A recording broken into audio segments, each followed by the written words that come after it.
You are live.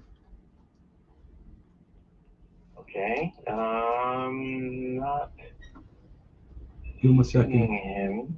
In a second, you'll see. Okay. It's gonna take like 30 seconds to All kick in. right. Yeah. There we go. All right. So I'll let you know. Just give me a moment to get this up on the YouTube page. Okay.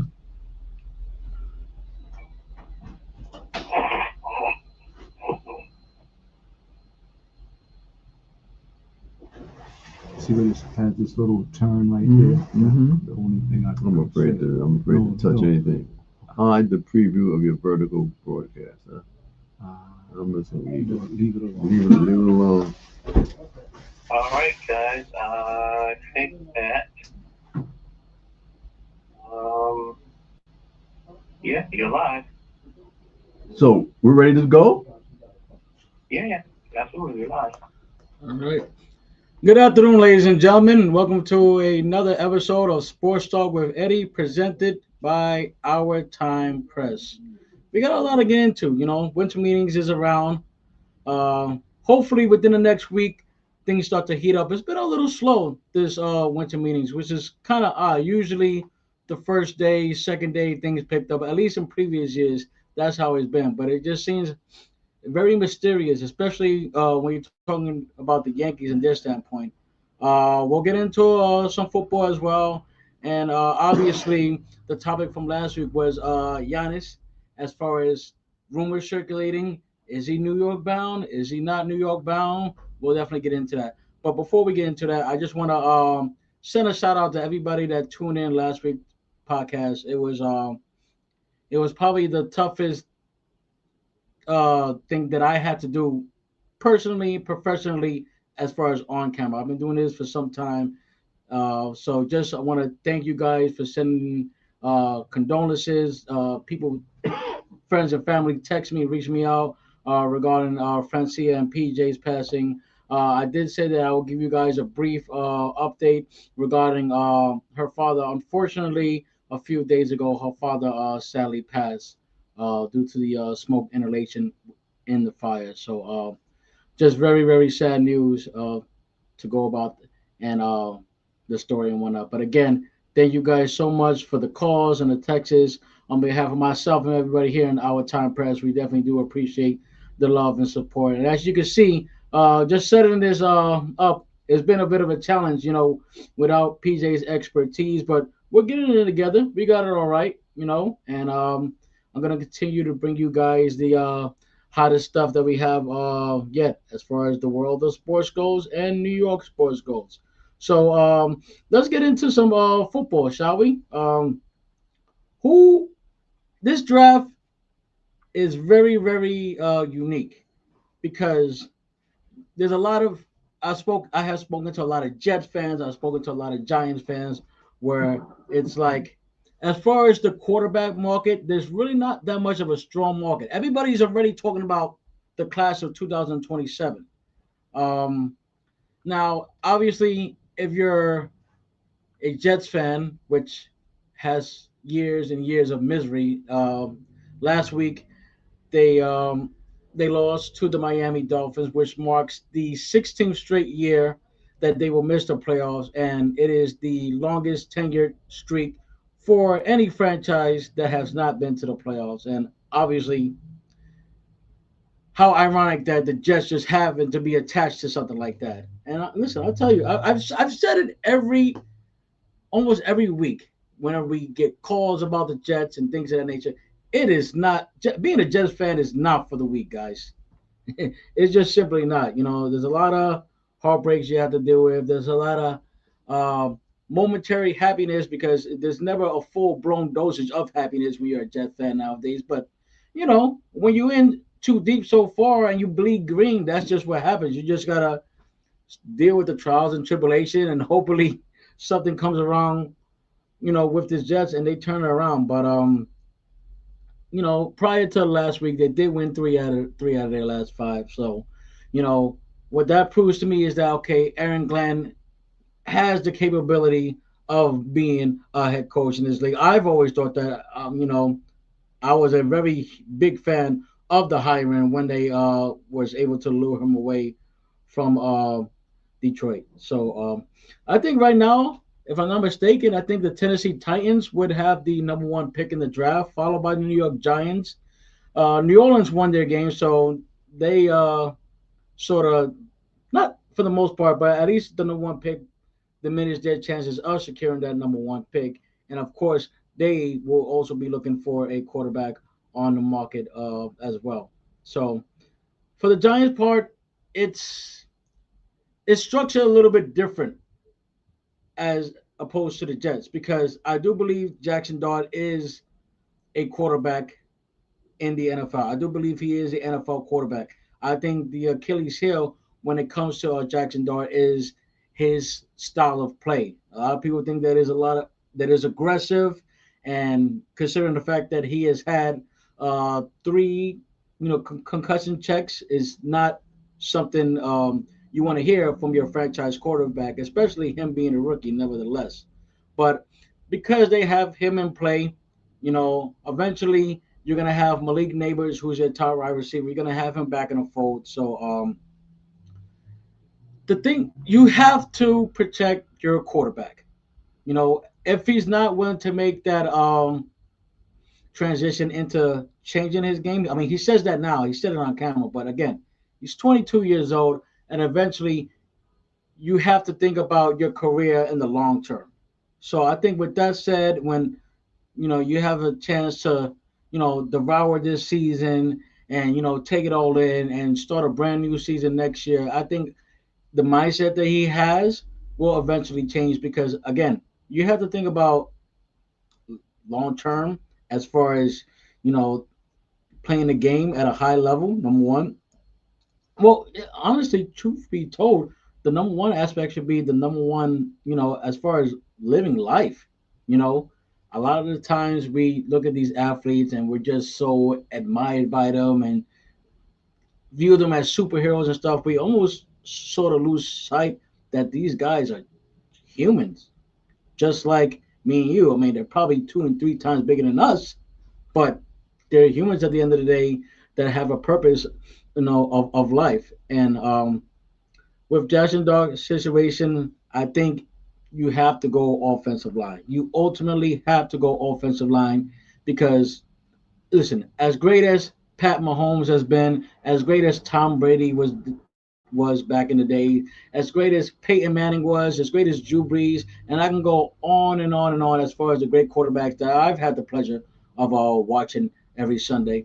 They all had good protection, and you need to solidify that with the first pick. Now, if it's the number one pick, that's where it becomes tricky because obviously they're not going to go quarterback. I will be super surprised if they decide to go quarterback when you already have Dart on the fold. You can always pick up a veteran quarterback to back him up. I think Jameis Winston, he's shown signs of consistency with the time that he's gotten played.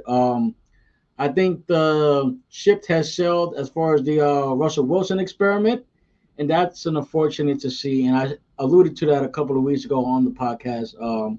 You have a quarterback that's so good, and as first ballot Hall of Famer. In my opinion, he's going to go as a first ballot Hall of Famer, considering the stature and the talent that he had brought in straight out of Wisconsin and had those tremendous years with the Seattle Seahawks. But a lot of that was just the protection that he had. Now, obviously, with age, the body wears and tears and stuff like that. And again, Father Time is undefeated, except you're LeBron James at this point. That guy is amazing. But besides the point, you got to start O line. You got to start O line. You need to protect this quarterback, and you need to find somebody who is going to be the cornerstone of that offensive line for the next 10 years to protect potentially a quarterback who is going to be in the Giants uniform for the next 10 years. So I think right off the bat, considering where they are right now, you got to go you got to go offensive line as far as the New York Giants go. You got to go offensive line, protect your quarterback, and I believe as far as what we have seen so far from Jackson Dart, That is definitely the way to go. And he listen, it's unfair, and I've seen the criticism that he has gotten as far as, oh well, he's not doing this, he's not doing that. But there's been signs of, I don't want to say greatness because it's too early to put that type of label on a young quarterback. But there are signs where it's like, damn, like this could possibly be something good. If we put some protection around, if we give him other weapons aside from elite neighbors to throw to, maybe, just maybe, we'll have something that we can work around, with this process with Jackson Dart as quarterback. Because clearly the Russell Wilson experiment wasn't working at all. We've seen how that had gone. They pretty much booed him out of the stadium that Sunday night against Kansas City. So I think Jackson Dart moving forward gives the Giants the best chance to win. It'll be interesting to see if the Giants elect to go for a one of the top tier quarterbacks on the market, whoever that should be. I'm going to go on a limb and say that Joe Burrow is going to be on the market, depending on how Cincinnati's season goes. That is probably going to be the biggest name on the market. He's still rather young. He's got a couple of years under his belt, and when healthy, he is arguably top three quarterback in the league. So look to see. I can see a scenario as far as the Giants and Jets inquiring for his service. If the on the Giants end, if they just want to have Dart have more seasoning, more experience, sitting down with a clipboard and seeing somebody who has done it on a high level, you know, quarterback. But the thing with that is, you're bringing a guy like Burrow. If you're the Giants, you're probably looking at maybe a long-term deal, considering the fact that Burrow still has, in my opinion, a few good years in his system. So, are you willing to bring in a guy like Burrow, who, when healthy, can be an MVP caliber quarterback in this league, in my opinion, and then have a guy who was potentially your franchise quarterback sit down for a couple of years? I don't know if that's the right move for the Giants as of now. Obviously, if and when Cincinnati decides to part ways or entertain any trade scenarios for Joe Burrow, you automatically think it's going to be the Giants among half of the league that's going to inquire about his service. So definitely something to watch for as far as what the Giants intend to do with that pick. But I think the Giants, depending on where they get, they're sitting at 2-11 right now. So right now they're at the number. I think they should be at the number one spot if I'm not mistaken, or I think it's a crossroads between Las Vegas. I was almost about to say Oakland, Las Vegas, and the Tennessee, because I think Tennessee is at number one currently. So we'll see how that goes. As far as the Jets go, I know everybody's gonna say it, and I'm gonna say it right now. I'm not the crazy. I'm not so crazy when it comes to Indiana's Fernando Mendoza. I know that's the name that everybody's been talking about. Yeah, he's great and stuff like that. He just, he's had a remarkable season at Indiana. He's been showing excellent accuracy and a powerful right arm, which sounds good, and it goes well with his pocket awareness, and he has a tremendous eye where he's able to avoid sacks and things of that nature and stuff like that. But is is he a franchise quarterback? Is he the guy that we've been looking for since Joe Namath? That's what I want to know. And for what I've seen right now, you know, minus all the greatness that we have seen, I haven't really seen that. And obviously the Jets can use anybody at this point. They are currently 27th in QBR at 40.5, and again, I don't think he is the long term answer for the Jets. I just don't see it. I could be wrong. I could be wrong. This could be a scenario where they regret this and then he sort of just blooms out. I see I see a lot of Baker Mayfield in him. I don't know why. If I had to think about somebody that Fernando Mendoza compares to, I do see a lot of Baker Mayfield in him. But again, we'll see ultimately how this goes. I think the Jets should be the team to at least inquire, at least make that phone call when it comes to like a Joe Burrow in Cincinnati or Kyler Murray up in Arizona. We got a call in, so we're gonna take that right now. Hey, good evening. This is Sports Talk. Who am I talking with? Hey, this is Josh. Eddie, how you doing, brother? My boy Josh.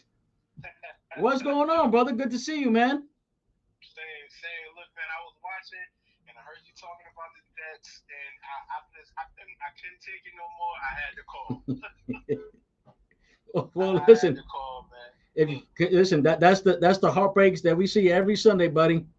You know, First of it's all, just hard to watch a team and the team lose before the game starts. But that's you know you're a Jet fan, so you can feel some of my pain. man, I'm gonna go out on the record and say I am not a fan of our offensive coordinator. I'm not a fan of him, and I feel like he's a big issue on why we're seeing the issues that we're having, especially with Justin Fields. Nobody wants to give that kid a chance, man. He deserves a good chance with a good OC and a good head coach that's gonna mold him. He's not being given a chance. You know, you're talking about just offensive coordinator. You're talking about Tanner Engstrand. When they Yeah, make that hire, the first thing I said was, "Who?" I've never heard of him. I've never heard of the guy. I've never heard of the guy. Um, I was hoping, before we made the Aaron Glenn, I was hoping that maybe we can get two for the price of one and lure in Ben Johnson. But obviously, Ben Johnson went and took the Chicago Bears job, and he's doing some good things over in You see Chicago. what he's doing out there? Oh yeah, oh yeah. Before you called, we were talking about Fernando Mendoza. That seems to be like the Mendoza, hot. kid from Indiana. Yeah, that seems to be like the hot commodity as far as who is expected to be the first quarterback off the board this year. Okay, What do he's you having think? a great year. He's not.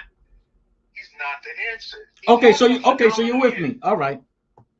Beating Ohio State, that's a great accolade. He's not the answer for the Jets. I'm sorry, he's not.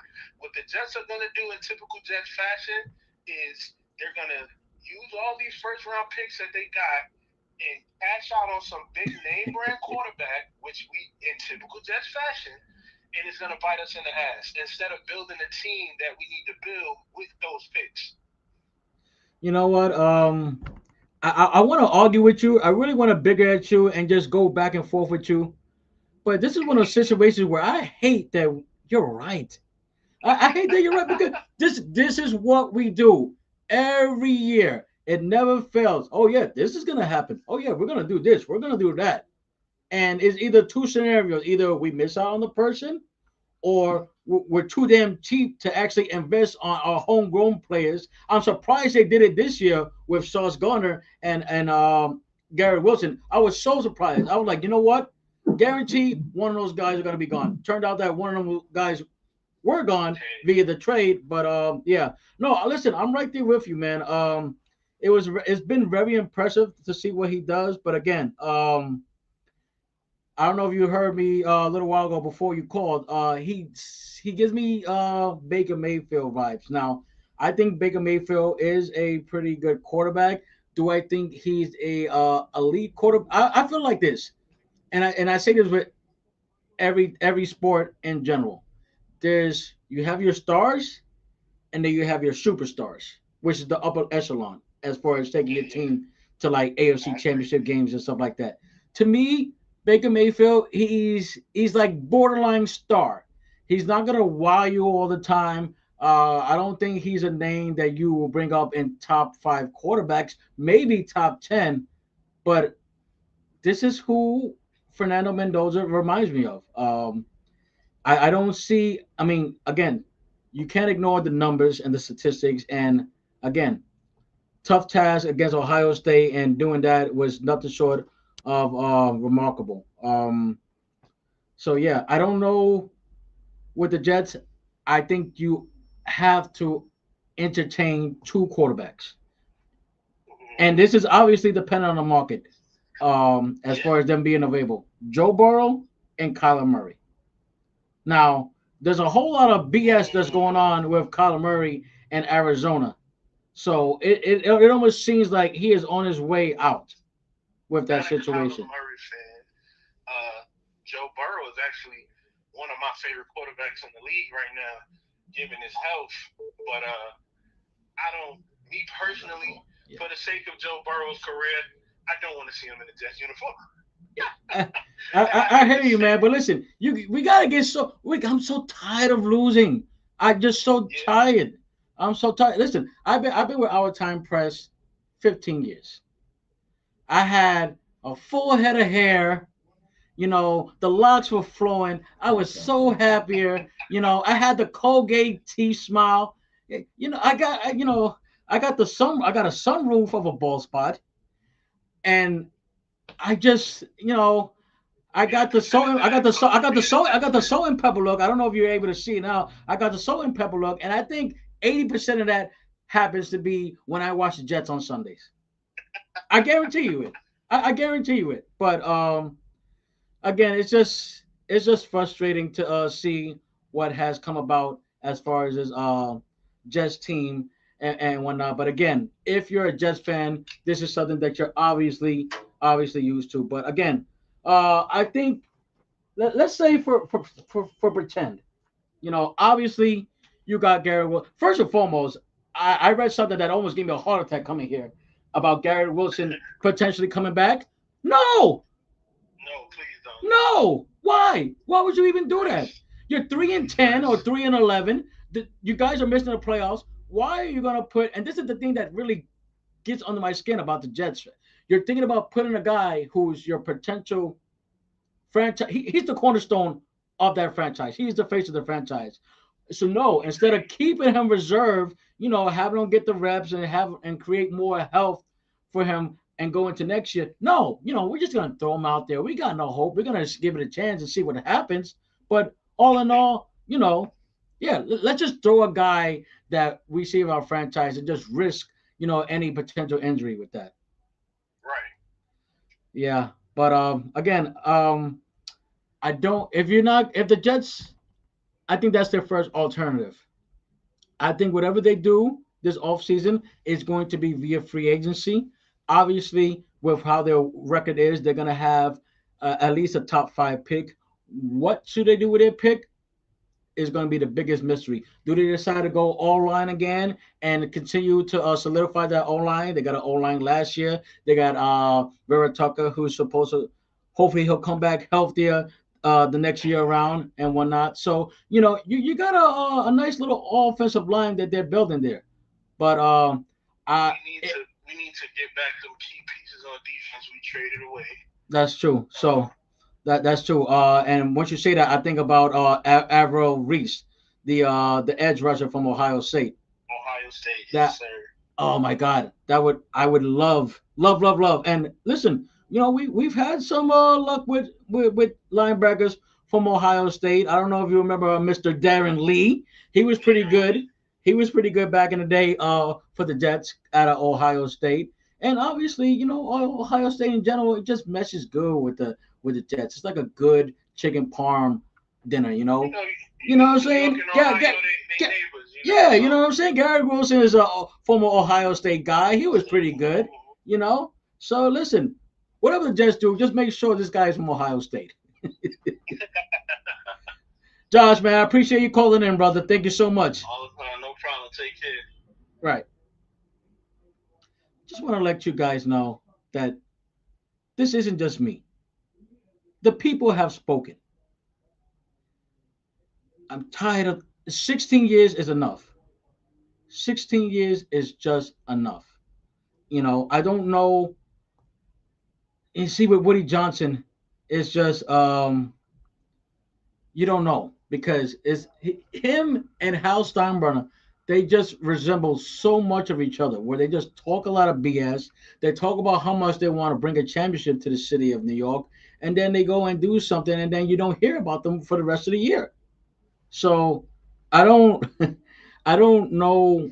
This is the first year that I can honestly say I have no idea what the Jets' intentions are. Um, Obviously, I want to keep Brees Hall.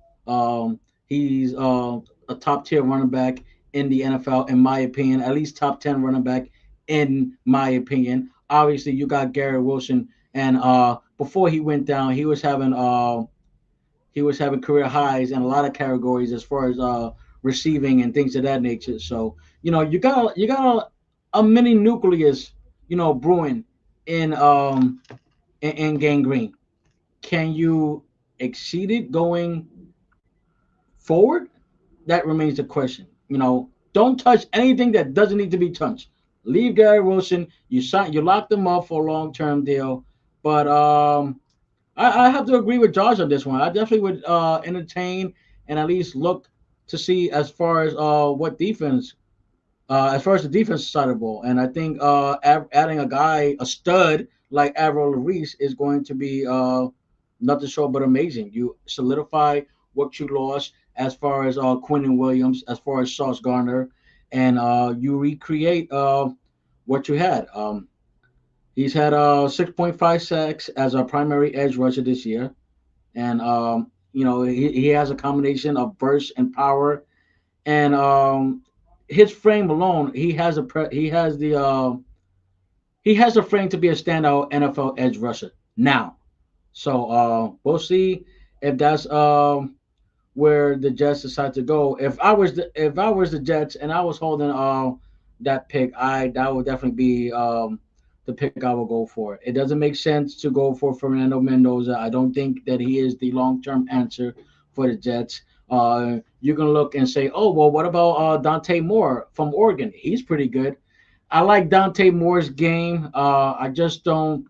I see a little bit of consistent issues with me, and if you're a Jets fan, that's all you see every week is inconsistency. We don't need none of that crap or any additions to the BS that we've been seeing uh, from the Jets for the past 16 years. So again, it's just really, really, really. It's been a really tough year for New York football, but again, we have top picks as far as both the Giants and the Jets. I do think the ceiling is a little bit more higher for the Giants than the Jets, considering the fact that they do have a top tier wide receiver. They do have a potential franchise quarterback in Dax Jackson Dart. 917-319-5481 is the call to call in. Let me know what's going on. Baseball, basketball, football, whatever is on your mind. We are in the house. Sports Talk with Eddie. We're gonna get into the winter meetings as far as the baseball goes. It's been very very weird because normally the sources that you come out, you see, rumors and speculations as far as what this is going on, what's that going on. It's just been it's been a quiet night for at least the Yankees part. But I want to get into what the Mets are doing because whatever they're doing doesn't make any damn sense either. It's almost like they're the Jets but in orange and blue. I don't know what the hell's going on with them. Um, Now I get it. They offered Edwin Diaz a contract, but if you want to compare and contrast both Diaz and Williams, you gotta go with the experience and the success rate as far as what Diaz provided for the Mets within the past 5 years. He has proven um, in many occasions that he has the capability. First of all, let me just say this: it's not easy. A lot of people are not cut to play in New York. It's just not. New York can chew you up and spit you out in any moment. If you do good, you're gonna be highly praised for it, and things of that nature. And trust and believe. If you come in with a big contract and a big name and you stink up the place, you're gonna hear about it. I guarantee you that. Um, yeah, just just really he had some good years. 2025 year he had 62 games. He went 6-3 with a 1.63 ERA and he had 28 saves. Now, I am a big believer that if you have the belief, and regardless of what happened, I do believe that the Mets management had belief. I don't know if Steve Cohen and management do. There may have been some people in the office saying, "Hey, well, you know what? This is Edwin Diaz. I mean, this guy, he's had a pretty good damn career as far as being the Mets closer and whatnot. But is he a long-term solution now?" And I think that's where the Mets management was struggling with that. Okay, so let's just say for pretend I got all of that. Let's say that made sense. You counter with Devin Williams? Are you kidding me? Yeah, we're gonna counter with Devin Williams, a guy who was crying and moaning about the facial hair policy that the Yankees have implemented for 50 years. I may add. Okay, so you know what, man? Let's do a change. Let's just see what happens if we lift if we lift this rule that we had for 50 years, which I'm pretty sure there was people as far as from a calm standpoint, there wasn't so much volume about it, but Devin Williams created that volume, and for the most part, we did it. I said, you know what? We say, you know what? Let's change. Let's try to go back to the evil empire stage and see how that goes and see if it works for us. Maybe, you know, this potentially opens up doors to top tier players that want to be a Yankee, but they're just not comfortable with that particular facial hair policy. I'm a big believer that hey, if your talent adds up to what you have performed in other stages, then whether you have a beard, a goatee, long hair, dreads, bald, it shouldn't even matter. You go out there and you perform. That's just me. That's just me. But I don't know. He had a really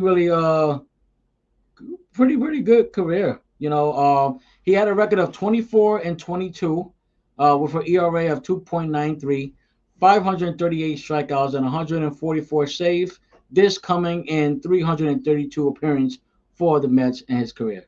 Now you go to Devin Williams. Now I say this, and you guys can call and say whatever you want as soon as I'm about to say this. But to me, it's a proven fact. Devin Williams has not been the same since he gave up that bomb to Pete Alonso in Milwaukee in that playoff game. He just hasn't. Granted, there's been some signs of productivity with him. He's done pretty good here and there. I'll even go on record and say for the past 2 months of the season, this was the Devin Williams that I thought that I was as a fan that we were originally supposed to see.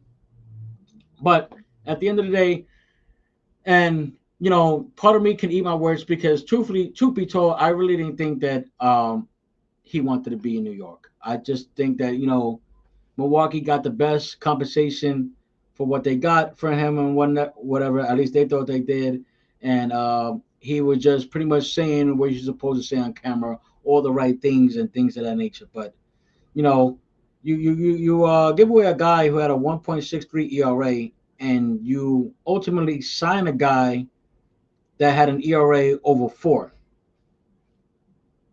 I'm not doing a 6-7, but make it make sense. Make it make sense to me just a little bit, just a little bit, because again, unlike Diaz, you know Williams, he hasn't really shown that he could perform in New York. Again, I don't care what sport it is or whatever, and I've said this numerous times on this podcast. You're a bigger name if you start out wherever you start out, but obviously you become a much bigger name when you play for the top tier markets, such as the Los Angeles, such as I'll even go and say Chicago for the most part. That's a big media market out there, and then obviously New York.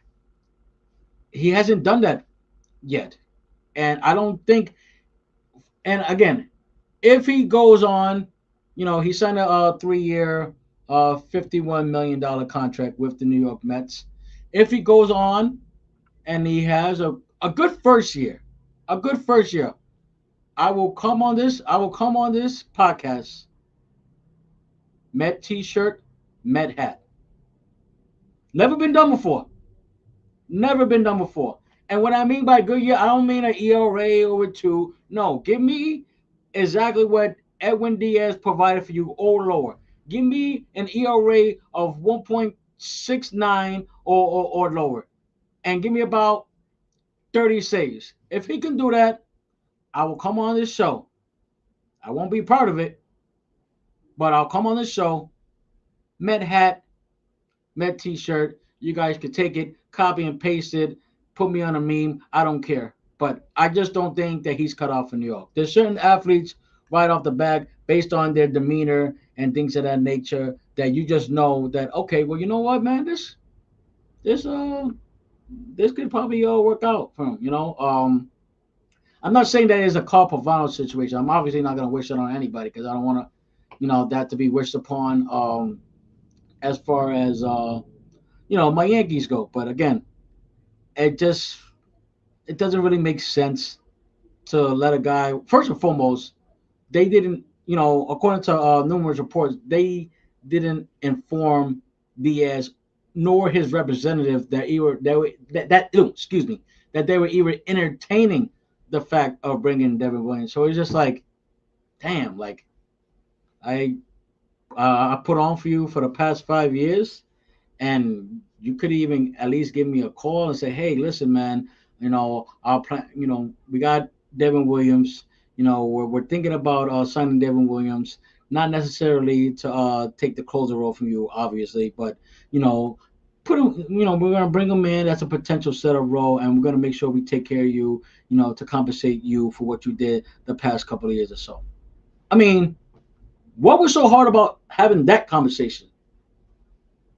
What was so hard about having that conversation? It just doesn't make sense for me why you couldn't just have that conversation, especially for a guy who he poured out his heart for the Mets. Obviously, there were some discrepancies like there is in all sports, but for the most part, I think if you speak and sit down with the prototypical Met fan, they'll tell you it was an honor and a pleasure to have Edwin Diaz in orange and blue. Um, Diaz went on to sign with none other than the Los Angeles Dodgers. I mean, these guys just take every damn body at this point. It's just 3 years, $69 million contract with the Dodgers, which is a record as far as the annual average value for a relief pitcher. And yeah, that's something. It's something else. And again, for all the teams out there, please just try to do something. Try to because the Dodgers are showing no remorse on the entire league. They don't care who the player is or how much the player is. The Dodgers are kind of reminding me of the demeanor that George Steinbrenner had back in the 90s with the Yankees, where he was like, listen, I don't give a damn what it costs. I want him in pinstripes, make it happen. Now, for the most part, at least from what I've seen thus far within the past 10 or so years with his son Howard seems to be a little more reserved. But if the past 2 years haven't told you anything as far as what spending a little money does, spending a little money equals winning. The Dodgers have won the World Series 2 damn years in a row. What are they missing? And this is minus the thought process of a payroll and things of that nature. Listen, all that stuff could be worked upon, man. If it's working for the Dodgers, and you can't tell me that the Yankees don't have no money to get these top tier players. When has there ever been a scenario where the Yankees is like, well, you know what? Yeah, he's too much. Now I get it. Sometimes you have those pencil pushing agents where they're gonna try to do right by their client, which is the right thing to do. You know, you're working with somebody, you want them to get the best for their buck that you can, which I definitely understand. Definitely understand. But to all the other teams out there, and I'm talking about more likely the playoff caliber teams, and I guess in a way, without being unbiased, the Yankees. There got to be something. There's got to be something going on. Give me some sort of dialogue that I can go on. But it's just been insane. But again, back to the Mets. I really hope that scenario works because again, regardless of whether I'm a Met fan or a Yankee fan, I think anybody will agree when you have these top market teams and they happen to be good at that particular sport, it makes that particular sport even better. I don't care what anybody says. That's just a fact of sports. You have basketball, New York teams are doing good in basketball, that ultimately elevates that. Look at the national televised games that the Knicks have had this year. When have we seen the Knicks have this much national televised games prior to last year? This is all facts here, man. This is all facts here at the end of the day. But again, the Yankees are well, the Mets for the most part. Let me finish with the Mets before I get into the Yankees. I don't know what the thought process is as far as getting players. Obviously, you win and you reeled in the big fish last year with Juan Soto. That was all good and dandy. But you pretty much lost. Well, not pretty much. You did. You lost your top closer. And yesterday, first baseman, which I've seen this happen. The writing was on the wall with this. Pete Alonso signed with the Baltimore Orioles for a 5-year, $155 million contract. But I'm not so mad about the Mets not entertaining Pete Alonso. It just seemed like there was a lot of friction between Alonso, the Mets organization, and Alonso's representatives.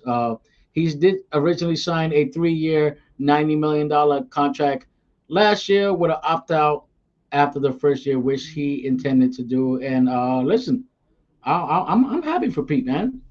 Listen, this guy, when healthy, he's a hell of a player. He still can give you 20, 25 home runs, maybe 80 to 90 RBIs. Defense has always been his Achilles heel. He's not the prototypical solid first baseman, but he's decent. He's decent. 1 to 10, maybe 6.5, 7. But you know, I think I was a little bit surprised. Well, you know what? I'm not. Let me not say that I was, because truthfully, truth be told, I wasn't surprised. But I just didn't like the fact that he went to Baltimore, and for obvious reasons, He comes to the American League East, where we already have to worry about the Toronto Blue Jays for the defending American League champion. Tampa Bay is always knocking on the door. Boston is always going to be a thorn in our asses. And now you got Baltimore, who is who ultimately elevates himself with this type of move right now. Now again, is he worth $155 million at this stage in his career? I don't know. I definitely probably would have gone between 1 and 125, but obviously Baltimore saw enough to give him that bag for $155 million. So again, how do the Mets counter? You now need a first baseman. The only rumors that I've seen circulating is perhaps bringing in Paul Goldschmidt. Obviously, with Goldschmidt going into his 40s, this will be a short-term solution for the Mets. Or maybe they decide to go into their farm system. Or listen, maybe they'll reel in a first baseman that we're not really paying attention about. That could obviously happen. I feel like every year during these winter meetings, there's always that one move that just wows the hell out of everybody. Like, holy cow, like that did that just happen? That team went and got that type of player. So as we stand now, and it's 5:48 here on the East Coast, there has been no sort of moves when it comes, at least during this hour. Now, obviously, if there's any moves that come forward and whatnot, we'll definitely bring it to you. And during the course of the week, I'll bring you guys a small telecast that I'll put on my Instagram page just to keep you guys updated and whatnot. Um, Obviously, as we move forward from the Mets, I just to close out, I just don't know what the hell they're doing. I just don't know. Hopefully, Met fans still have the confidence of Steve Cohen and David Stearns and hope that they could pull a rabbit out the bag at this moment. So, yeah. So I don't know what the Mets are doing, but it's just crazy. It's just crazy at the time being what they're doing. But we'll see what happens ultimately. We'll see what happens. They have to do something as far as getting in the playoffs because I I would I really want to see somebody call into the show and be like, hey, I didn't have the Mets in the playoffs, and I would just tell them that you're BS. The roster that they had constructed and whatnot, you know, it was a good roster, and I felt like it was a championship caliber type of roster. But for some reason, it just didn't click. There was rumors circulating about friction between Francisco Lindor and Juan Soto. Juan Soto wasn't necessarily happy that Francisco Lindor wasn't. I don't want to say taking the game serious, but from the sources that I've come across, they were saying that Soto um, is this gritty type of player where he's all business first, and Lindor was pretty much, the pretty boy who was worried about fashion and things of that nature. So again, these are all rumors that have not been confirmed, nor can we confirm them at the time being. But obviously, when you talk about your top two tier players on the team, and it happens to be in New York, that's going to create a lot of buzz for everybody around. So obviously, the Yankees' first move got to be to re-sign Cody Bellinger. Now, the last report that I came across is that they're at a stalemate as far as years. I don't think it necessarily. Well, it better not have nothing to do with money. That's all I know. It better not have anything to do with money because it would be such a shame for the Yankees to just let another guy go. We pretty much, even though we put up a fight to get Juan Soto back in the fold last year, unfortunately he decided to go elsewhere. But the way the roster is constructed, you need they. It's not that much versatile players that you got right now in today's game. We got another call coming in. Hey, good evening. This is Sports Talk. What's on your mind? Who am I speaking with? How you doing, brother? I'm sorry, I can't hear Die you. hard Jets fan Die Hard Jets fan? till I die. Love to hear it, man. What's on your mind? And to the last caller, man, I understand what he's trying to say, especially with our picks and building off of that. In today's game time, and it's so difficult to build without investing years and years and years of losing and building. And give you an example. Look at Oklahoma City in basketball. That's a lot. There's a lot going on. It took them many, many years. We got so long to go. Who are we bound to pass in the next 4 or 5 years? 6. Let's say 6 years. We have to. I believe we have to start straight off management. If we start at management, then I think we'll be great. Now, when you allude to management, are you talking about a removal of someone, perhaps a general manager? Yes, we need a better general manager. I think we need to replace our whole management staff. They're going about things. Look what we did last year with Aaron Rodgers. We had no reason. Not last year. Yeah, I got you. Yeah, yeah, yeah. 3 years ago, we picked up Aaron Rodgers. For what? For what? To fill in seats? Brother, we need to focus on bigger projects. We lost with that. You know what, Kenny? Yes, the name was exciting. Having that name up there was exciting but us picking up declining quarterbacks like we did with Brett Favre, every other quarterback we have. Our last great player was Revis, he wasn't even a quarterback. He was a corner Listen, for I me. I can put it in a good bet that the last time the Jets had a quarterback, we weren't born. So uh, that's just the That's name of the it. game. I mean, if you want to talk about decent and consistency, maybe Ryan Fitzpatrick created some sort of excitement, but Ryan Fitzpatrick wasn't going to lead us to no damn Super Bowl. He just wasn't. No, not at Yeah. all. I'm gonna be honest with you. I still have nightmares of Sancho. Oh my God. Swear to Um, God, I still have nightmares of that man, bro. yeah, it's tough. I mean, if you want to talk about consistency and at least some sort of hope, I do remember the years of Mark Sanchez, preferably the years that we went to the AFC Championship game. I remember the one year, I think that's when they played the Colts, and we were up like 10-3 at halftime, and I was at Buffalo Wild Wings with some old college buddies, and Don't I'm do like, this to me. damn, Don't do can this this to be? me. Can this be the year? Can this be the year where I can actually be alive to see a Jets Super Bowl? And then of course they crap the bed like they do every year. Um, as far as Darren Mogi goes, who is the Jets general manager, we this is his first year.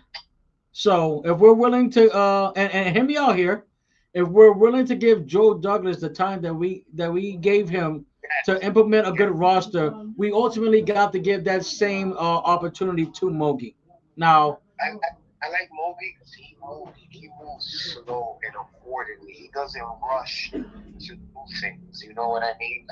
He's very militant with his time and decisions. What was the last thing he constructed? I think he had I know he had some experience with Denver. That's where they ultimately got him from. And I know him and Aaron Glenn, they've always been friends off camera and stuff like that. So I think the combination of Aaron Glenn's expertise on defense and And then, Mogi's ability to build the team. Listen, Denver Broncos are a team that nobody's talking about. nope. And who built that team? Darren Mogi.